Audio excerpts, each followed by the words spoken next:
Hi everybody, this is Dan Schinder on Drum Talk TV on a special episode here in Miami, Florida, one of the most southern tips of the United States. And I'm here at the South Florida Center for Percussive Arts with the founder, Brandon Cruz. How are you? Great, thank you. You're welcome. It's been a great few days I've spent here with you so far. This is really a neat place. Every neighborhood on the planet should have one. I wish, and I appreciate you being here. It's been a great experience for me as well to have you here. Oh, thanks. It's been wonderful. I really appreciate it. Cool. Thank you. The reason why we wanted to have Brandon on is because really every neighborhood on the planet should have a center like this. Brandon and I were talking the other day, and a lot of people think that it's a school, whereas the educational aspect of it is just a component of the bigger picture. And the bigger picture is that it's more of a full resource of the percussive arts to the surrounding community. Can you kind of talk about that and, just briefly what it provides and how you came up, what was it that made you finally take the idea and say, you know what, I'm going to do this? Because a lot of people have great ideas, but not everybody turns them into this, something you can touch and feel and bang on, So tell a little bit about the evolution from idea to what you've got now. Well, as you said, it's not just a school. It's meant to be a true community resource for anyone that would have interest in percussion, whether they're beginners all the way through advanced, or professional players. There's something here for everyone. On virtually any type of percussion instrument. On virtually any type of percussion instrument, that's correct. So what my point is, and really the mission statement of the organization, is to create new and enhance existing opportunities to enjoy music through percussion. And so what I wanted to do was basically address a lot of the things that I saw here in this community as a teacher and a performer for many years. You would see a lot of the same situations come up where students did not have access to instruments like marimbas, timpani, and good quality instruments. A whole range of things that I would see throughout my career with students of all ages and in performance environments with, backline of equipment, and the list goes on and on. So basically when I started having this idea evolve, which was about 5 years ago, it started somewhat simply, just the basics of teaching lessons and having ensembles eventually, and it just kind of kept mushrooming and continuing to grow. So then I thought, well, we need to have a recording studio, because then students can do really high quality audition material. Now everyone's got to do a video, so why not do a great video and audio, obviously, of high quality for any percussion instrument and make it very easy for them to do. And I'm sorry, on that note, what types of projects would be typical that someone would want to audition for? Because there's a lot of people in our audience in the musical community that when they hear the word musical instrument and audition, they think it means like maybe they're trying out for a rock band or a jazz band. But what are some of the other things? Because I think the thing is with most youngsters, when I say youngsters, I mean like into late teens and 20s, they aspire to, everyone wants to be a rock star or a high profile artist or something. But there's so many other areas of music to go into with any given instrument. So talk about some of the other types of things they would audition for. Yes, specifically what with this area about doing auditions, college auditions, big, very key for young students when they go. You want to do the highest quality. Forget about playing well. You want the quality of the video, the quality of the audio. I've specifically had students in the past that were great players, and then they're like, oh yeah, I'm going to record it on my iPhone, in my garage, and you just go, no, let's, think about that. Yeah. So college auditions are one. Festivals, there are classical festivals in the summertime, Interlochen, in Denver, the Aspen Music Festival, Chosen Vale, the list goes on and on. That's a whole world in itself of classical percussion festivals, drum corps and marching auditions and indoor auditions. I actually recently had a former student of mine do an audition for a WGI group, one of the top WGI groups, and he made it. And they asked him for a video audition of various things, and we did the audition here at the studio, and he made it. He was able to send that video literally within 24 hours. He recorded, sent it, emailed it to them, and found out, got the word that he was accepted in under 24 hours. So those are, a couple of things. But to go back to the original point, I had all of these ideas based on experiences that I've had. And so I wanted to tailor this facility to address all of those common problems. When a kid says, well, I want to play this marimba solo, but my teacher kicks me out of the band room, they should have a place to play marimba. Not all kids have marimbas at home. Very few do. Yeah. So, so now here I have 5 marimbas, and you can come and just practice if you need to. In addition to all of the educational side, which is, what people would most commonly expect. We do lessons, and we do group classes, and we do have special master classes with artists like yourself. But in addition to that, there are some of these things that aren't necessarily thought of, on a regular basis, that still come, that are recurring issues for percussion, in that world of percussion. And then on the educational side as well, I've dealt with public school music programs for years. And that was another area that I thought of, I want to be able to help them. I grew up, that's where my, formative, training began. I was a public school student and started in the band program. Started as a rock drummer first, but then I got into the band program and I was hooked. And that was it. What was it that hooked you into that culture the most? Was it the camaraderie / teamwork and having that in common? Was it the competition aspect? Was it that your chops got better? You were a big... What was the most common denominator that really got you? I would say all of the above. Oh, really? In general, like I said, I started playing rock in my garage, took a few private lessons, and I was already hooked at that point with music. And then when I got exposed to the band program and I got to see the whole range of instruments, and I'm talking even beyond percussion, I knew that percussion was going to be my main thing, but if someone, had a trumpet nearby, I'd say, hey, do you mind if I can, play that for a second? And just the whole music theory and just everything just appealed to me, and I got obsessed. And I was one of those, band geeks, for lack of a better term, that would come in after school every day. Actually, it would get me to wake up in the morning, which I wasn't very good at that time.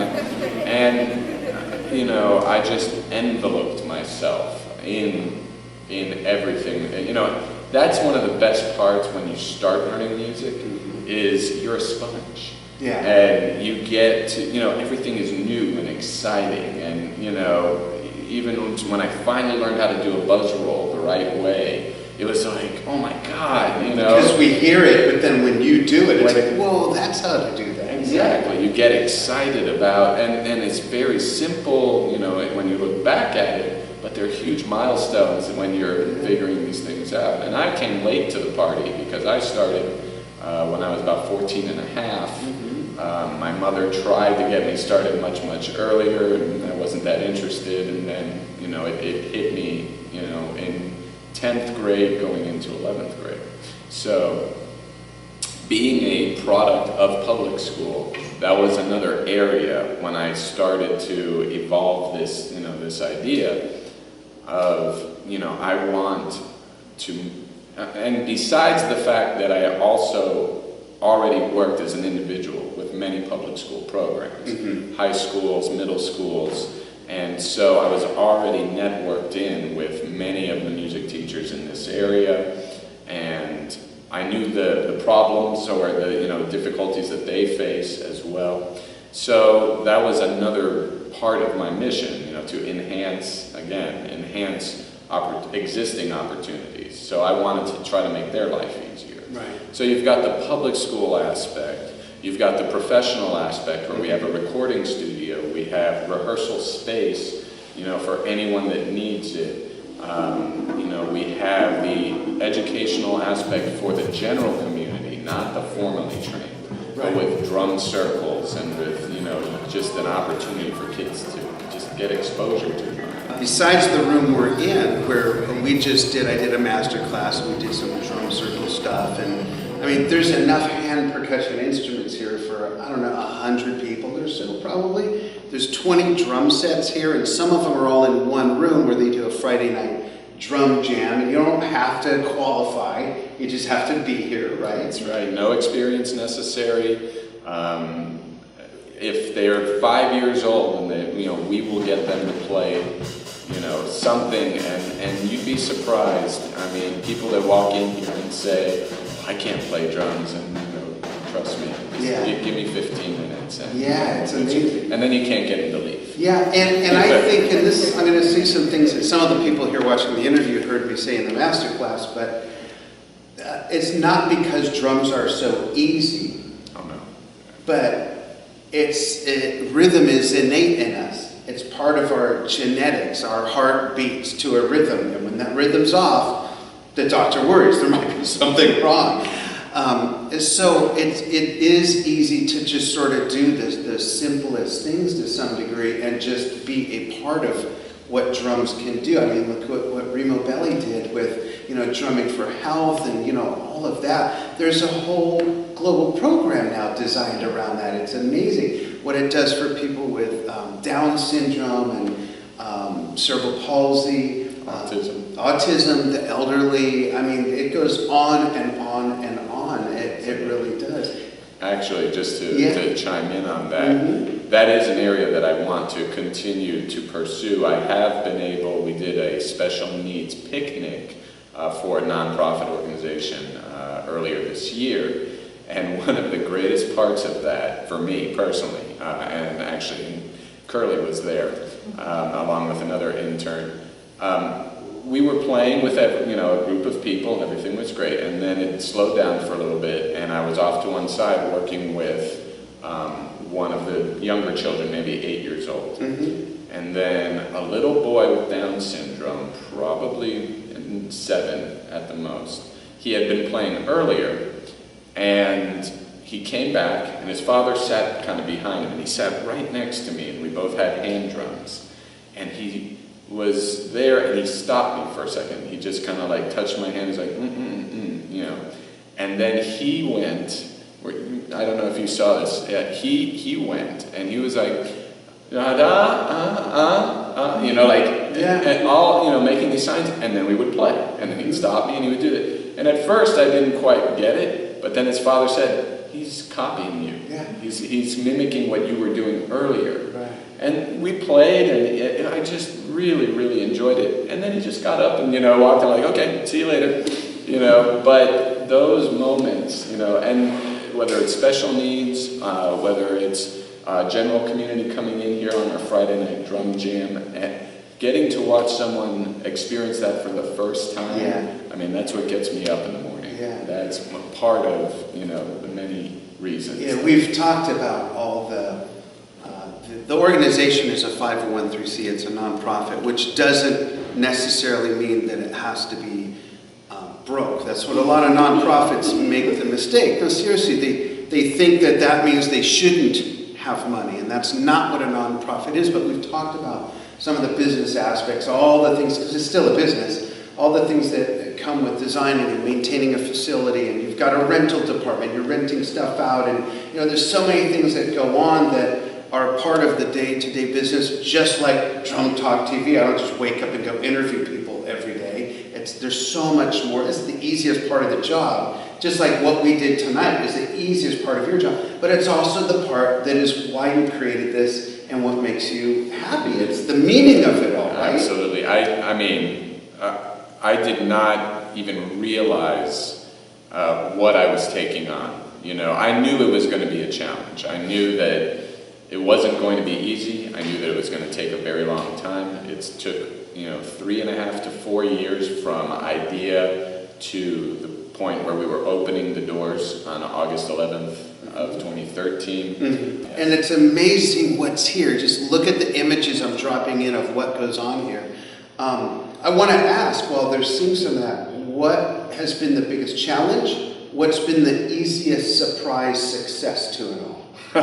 Well, the easiest surprise has been actually the fact that I've rented equipment, that aspect of it, which really wasn't a main focus, but the need for certain types of equipment that you happen to have. That I, a 5-octave marimba, mm-hmm. Which you got to take a look at, timpani and concert equipment, larger equipment, even marching drums, and all of these different things. That was just like a side thought that has really, I've rented to theater companies, to the Cleveland Orchestra, to famous artists that have come through. It's turned into a component that's given this a lot of sustenance. Absolutely, it's really helped out. Challenges, I think, for us it seems like a no-brainer, and for everyone in this room that already has a relationship to drumming, it just seems like, of course, it's drum heaven. Why would you not? But getting the general community here to be aware of it and to be consistent in any way that they need to be. That's another thing where I've had students that have great intentions, and I'm sure this happens anywhere, but it's just kind of a pretty common thing here where you have these great students, they come here once, they love it, and then you don't see them again for a long time. And just building that consistency, basically teaching the community that, hey, you've got this resource, take advantage of it. That I wish, and I've had professionals in the area say, God, I wish this was here when I was growing up, or I wish, I could have had access to, for example, the music library that we have with all of the repertoire.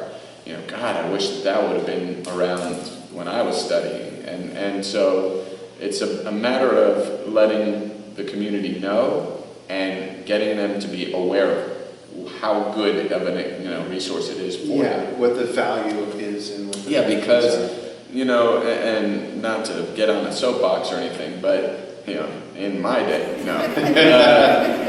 today's community solves or tries to solve a lot of problems relative to music through watching things on YouTube, and that's great, obviously.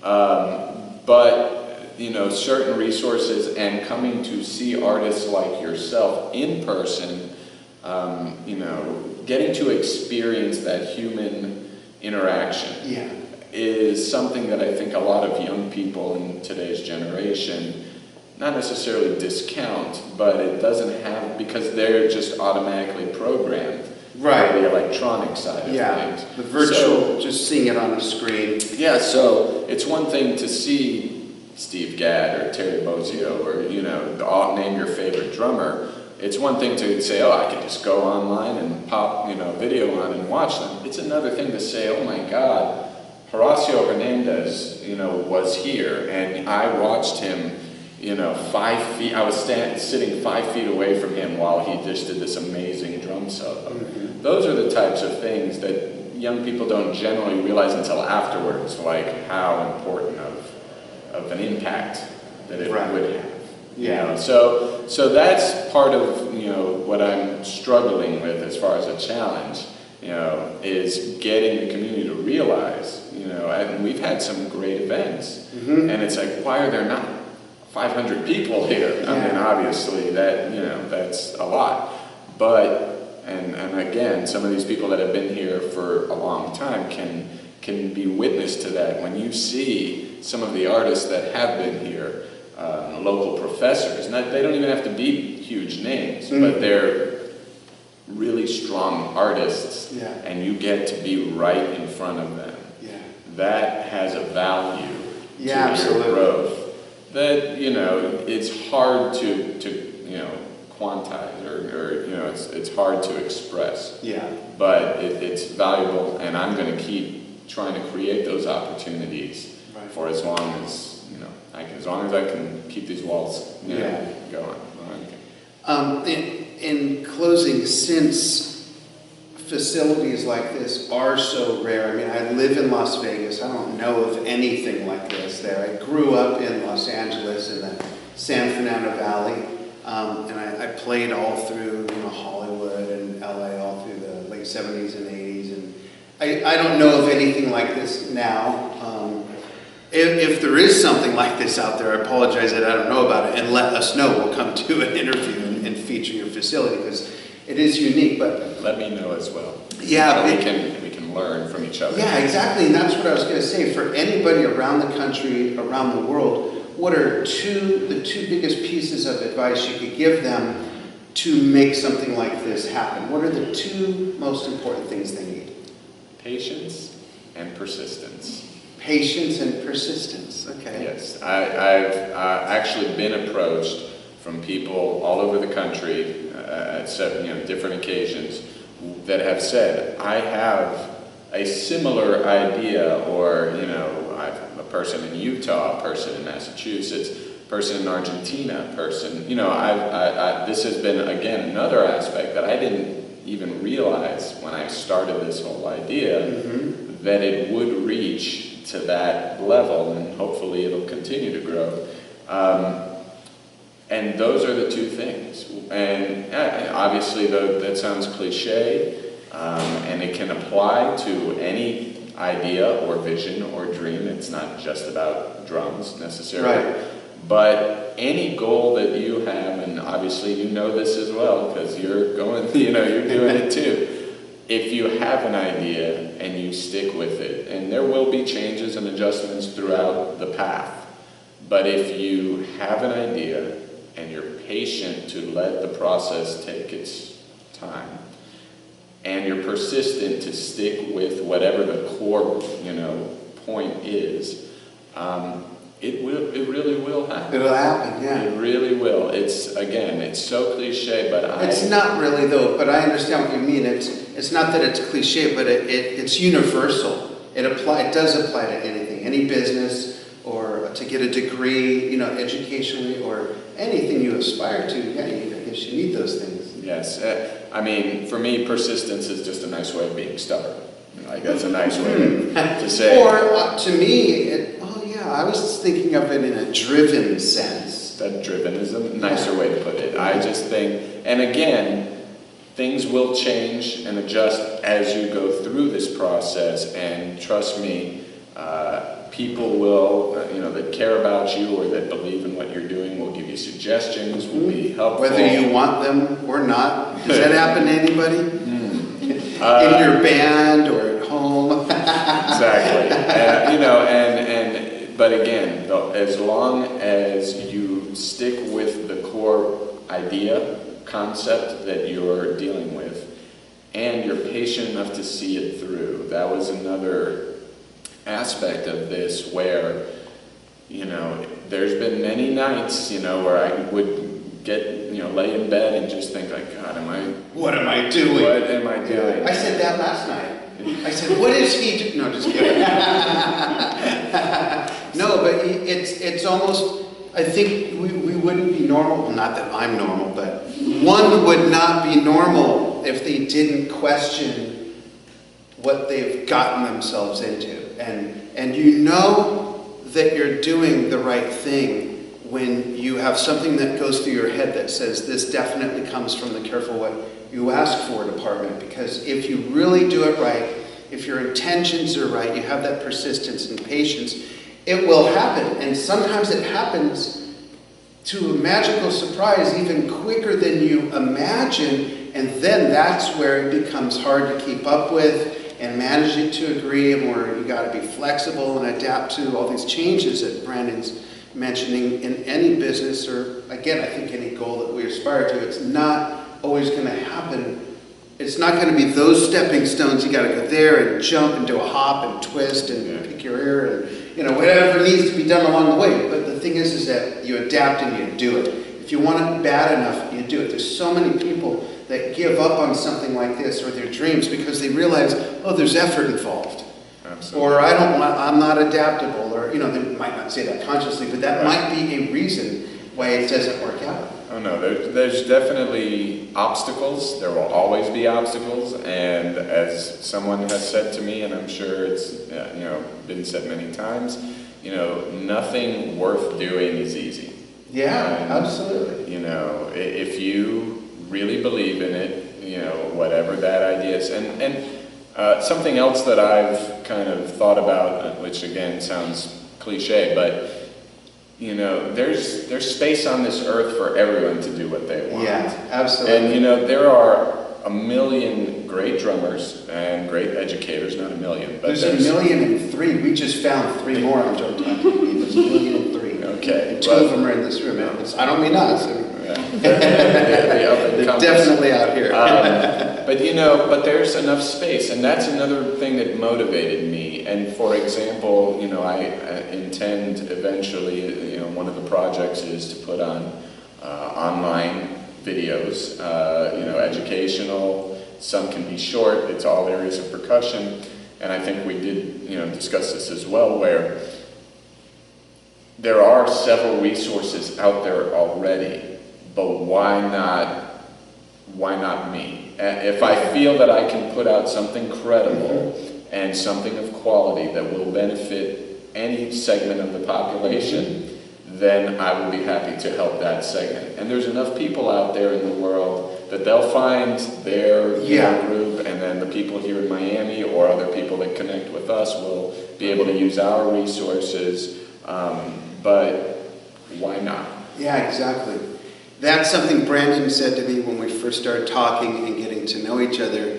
And that was one of the first answers you gave me. I don't know if you remember, but he said, I just thought of all this stuff, and I thought, why not me? So why not you if you're passionate? I mean, so many people work so hard at a job that was never their dream, still isn't their dream. They're doing it to pay the bills and send their kids to college, whatever it is. If you're willing to work that hard for something you're not passionate about, why not work that hard, or even harder for something you are passionate about, and just make it happen? And that's what's so impressive about the South Florida Center for Percussive Arts, is that you've made it happen. It's a real tangible thing that's just, it's a snowball rolling down a hill and getting bigger, and it's really exciting. Well, and I've said this many times, before it was here, I used to tell my wife, I used to say, when I can sit in the space, there are nights that I'm just going to sit and look at the equipment. Just that goal of